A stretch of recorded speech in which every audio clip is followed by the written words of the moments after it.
साथियों नमस्कार, मैं रामजीत पटेल आपको आज की सचिवालय की ताजा लेटेस्ट अपडेट से अवगत करवा दूं।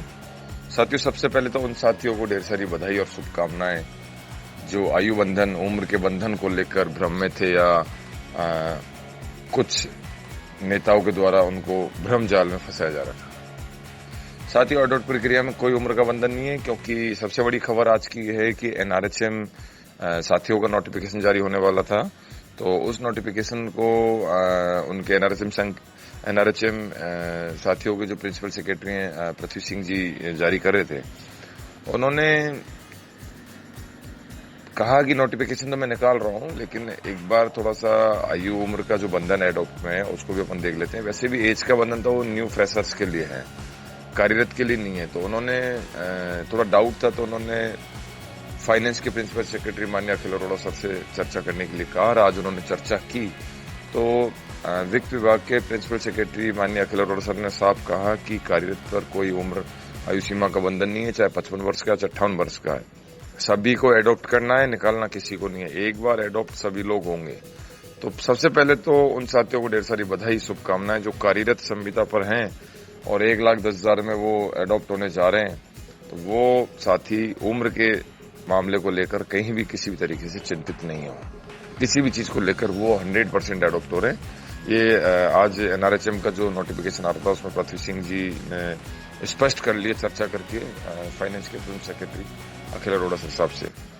एक तो ये बात है। दूसरी बात, कल जब हम सचिवालय में थे तो आज सुरेश कुमार वर्मा जी ज्वाइंट सेक्रेटरी साहब का जो लेटर वायरल हुआ है वर्कशॉप का, ये वर्कशॉप चल रही है। बिल्कुल ये जैसे हमारे भी पंचायत सहायक साथियों के लिए भी चल रही है। ये एक सरकार दिशा निर्देश, कैसे क्या करना है, ट्रांसफर पॉलिसीज, प्रमोशन की पॉलिसीज, किस जिले में कितने लोगों की कहाँ जरूरत है, उस हिसाब से एक जिले वाइज, क्योंकि हो सकता है कि किसी जिले में बहुत ज्यादा साथी लगे हुए हैं, उनको दूसरे जिले में मर्ज करना पड़े।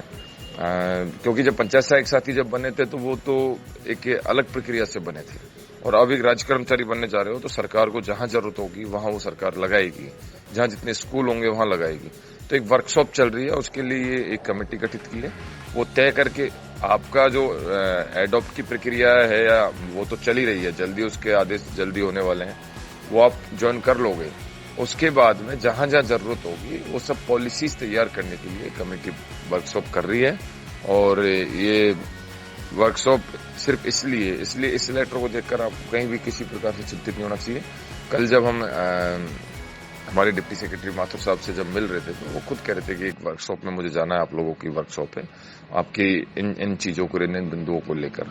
और वर्मा साहब से हम मिले, जब हमने चरखा वेट किया, वो भी कह रहे थे कि आप लोगों का काम लगभग नियमितीकरण के लिए जो प्रक्रियाएं होती हैं वो हो रही है और उसके लिए लगातार वर्कशॉप चल रही है। तो ये आपके एक स्क्रीनिंग होने के भी शुभ संकेत है कि उसके लिए काम सचिवालय स्तर पर शुरू हो चुका है।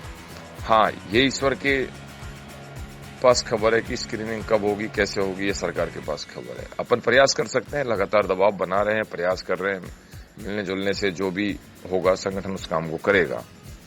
ये है स्थिति। सबसे पहले उन साथियों को ढेर सारी बधाई, शुभकामनाएं जो कुछ नेताओं के द्वारा भ्रम जाल में बने बैठे हैं कि हम क्या पता एडॉप्ट होंगे नहीं होंगे, उनके लिए बधाई। 1-2 दिन में एनआरएचएम का नोटिफिकेशन आ रहा है, उसमें सभी साथी एडॉप्ट हो रहे हैं।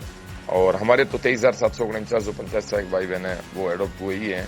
कोई विवाद नहीं हुआ है, तो उम्र का किसी प्रकार का कोई बंधन नहीं रहेगा इसलिए। और ये जो वर्कशॉप का जो लेटर है इसको ज्यादा इश्यू नहीं बनाना चाहिए। ये सरकार लगातार मीटिंग है, वर्कशॉप ये सब करेगी, क्योंकि जब अच्छा कुछ होने जाता है तो लगातार मीटिंग होती है। ट्रांसफर पॉलिसीज, प्रमोशन की पॉलिसीज, सारी चीजें पहले तैयार करनी होती है, क्योंकि जब कोई नया कैडर बनता है तो उसमें बहुत सारी चीजों को समायोजित करना होता है। तो साथियों, संगठन पर विश्वास रखें, संगठन आपसे है, आप संगठन से हैं। रामजीत पटेल, संयोजक, राजस्थान।